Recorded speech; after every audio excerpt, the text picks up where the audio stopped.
Chapter 24, Section 3, Protests and Political Change. The flurry of activity during the first 100 days caught most Americans by surprise. Few would have predicted that so much could be done so quickly. However, while Roosevelt managed to instill hope in desperate Americans, he had not yet beaten the Depression. Unemployment remained high, and the economy remained flat. Gradually, discontent with FDR's policies surfaced. Critics attacked the New Deal. When the early New Deal failed to restore economic prosperity, critics began to question FDR's approach. Many of these critics had ideological differences with FDR. Some came from the right wing, those on the conservative side of the political spectrum.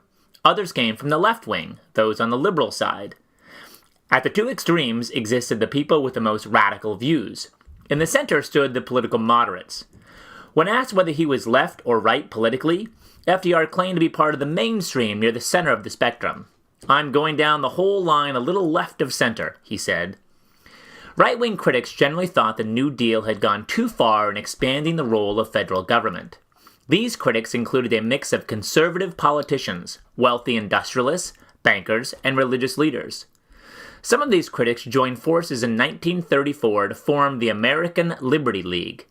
This organization attacked FDR as a leftist radical and called New Deal legislation socialist and unconstitutional. One of the League's founders was Al Smith, a former New York governor and Democratic candidate for president in 1928. In 1936, Smith bitterly attacked the New Deal as a betrayal of progressive ideas about good government and threw his support to the Republican candidate for president. Left-wing critics of the New Deal generally thought the New Deal should give greater aid to the needy. Robert La Follette, a progressive Republican senator, favored larger public works programs. Dr. Francis Townsend devised a plan calling for a monthly payment of $200 to everyone over the age of 60. Recipients would promise to retire and spend the money in the same month it was issued. Townsend claimed the plan would free up jobs for younger workers and boost the economy. Socialists offered more critical views from the left. Norman Thomas, leader of the Socialist Party, found little to praise in the New Deal, except for the TVA. He likened this program to a beautiful flower in a garden of weeds. Another socialist, the muckraker Upton Sinclair, called for more radical New Deal. He urged California state government to buy, rent, or seize unused land and factories and give them to jobless workers to use to produce their own food and goods. He called this program End Poverty in California, EPIC. Sinclair ran for governor of California in 1934 on the EPIC platform and was soundly defeated. Demagogues turn up the heat. At the extremes of the political spectrum, demagogues also denounced the New Deal. A demagogue is a political leader who appeals to people's emotions and prejudices.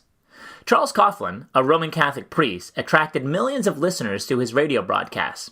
With his dynamic voice, the radio priest stirred up hatred against Wall Street bankers and greedy capitalists. He grew increasingly critical of Roosevelt for not doing enough to help the poor, saying that FDR had out-Hoovered Hoover. Huey Long, regarded by his supporters as a champion of the poor, seemed to his opponents a wild-eyed demagogue. A Louisiana senator with populist appeal, Long colorfully portrayed himself as a hero of the common man in the fight against big business. In 1934, he launched his Share Our Wealth program with the slogan, "Every Man a King." Long wanted to take money from the rich and give every American family a grant of $5,000. A guaranteed job, and an income of at least $2,500 per year.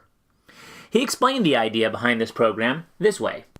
It is our estimate that 4% of the American people own 85% of the wealth of America. Any man with a thimbleful of sense ought to know that if you take 85% off of that table and give it to one man, they're bound to have 2/3 of the people starving because they haven't got enough to eat. How many men ever went to a barbecue when it would let one man take off the table what's included for 9/10 of the people to eat? The only way to be able to feed the balance of the people is to make that man come back and bring back some of that grub that he ain't got no business with. Huey Long, Share Our Wealth speech, 1934.